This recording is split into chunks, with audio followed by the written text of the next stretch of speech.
Hey, we're down here at Harborside Cycle and Sport, and I have an issue. I have a flat tire. So here's owner Tommy Dowd, who's going to show us how to change the tire. Great. Well, first thing we got to get the tire off the bike. All right. First thing we're going to do is we're going to open up the brake lever here. And we're going to drop the quick release open here. And you back out the skewer nut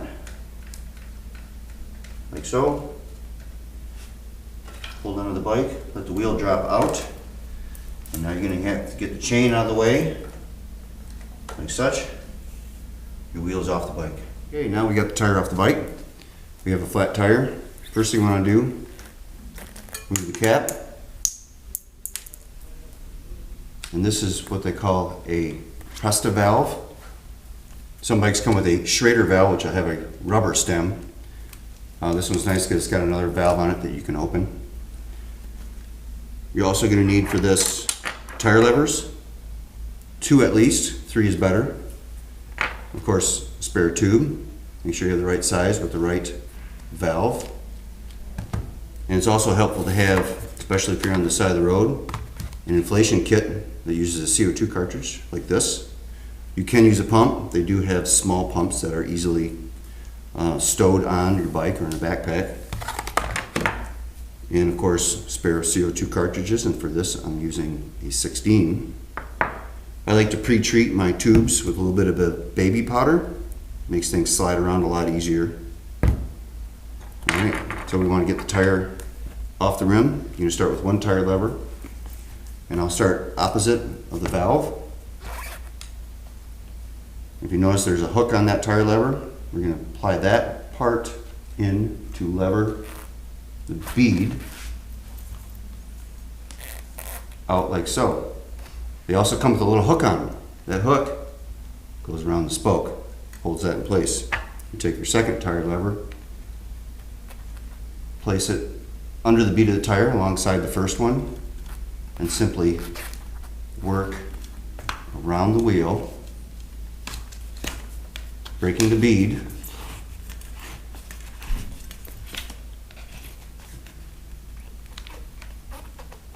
In both directions toward the valve stem.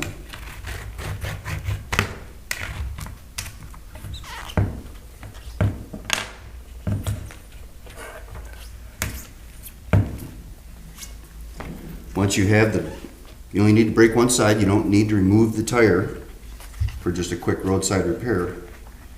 And you can pull out the damaged tube.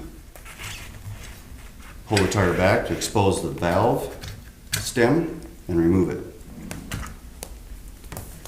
Once you've accomplished that, run your hand along the inside of the tire to feel for any foreign objects that still might be puncturing the tire to cause damage to the new tube. Visually inspect it as you're going along as well. This one looks good. Like I said before, I like to pre-treat the tube before I stow it in my pack, but in this case we're just going to put a little baby powder right in the tire and work it around. Find your new tube, open it up, remove the cap. There's a nut on there, a retaining nut for the valve stem. I'm going to remove that as well.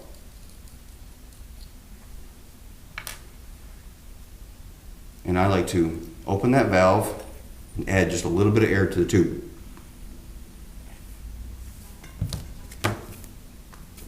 This makes the installation process a little simpler.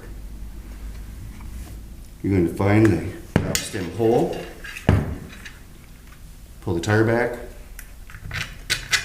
install the stem. Carefully fold the tire over it, and then work your way around, trying not to twist or fold the new tube in any way. And if you're laying on the roadside or sitting on the roadside, sometimes it's best to put this right on your knees Sit down on the ground, get comfortable, and you're gonna slowly work that bead back into the rim, trying not to pinch the tube. Sometimes this takes a while and some patience. When it starts to get tight, you just place that in.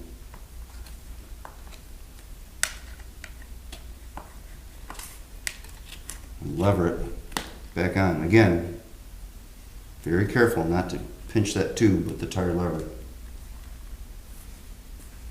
Or we'll be doing this again. Once that's done, you can either use your CO2 cartridge kit, but for this purpose, I've got a flash charger, which works similar. Pre-loaded the chamber with air. Install the nozzle, flip the lever, and inflate the tire.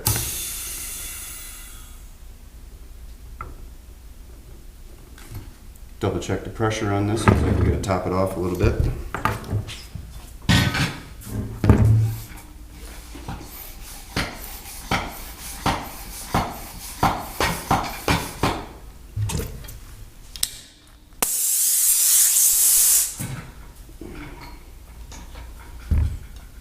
Close the valve, install the nut.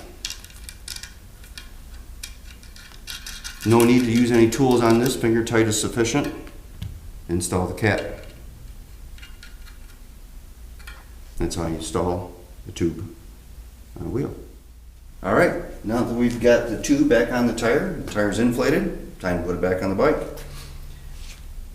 First thing I'm gonna do is get the chain at least somewhere in the sprocket.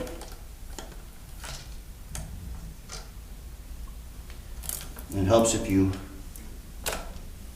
pull the derailleur down out of the way as you're lowering the wheel.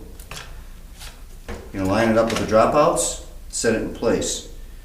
At this point, if you're tall enough, I like to put my body weight right on the seat. That way I'm sure that it's all the way into the dropouts.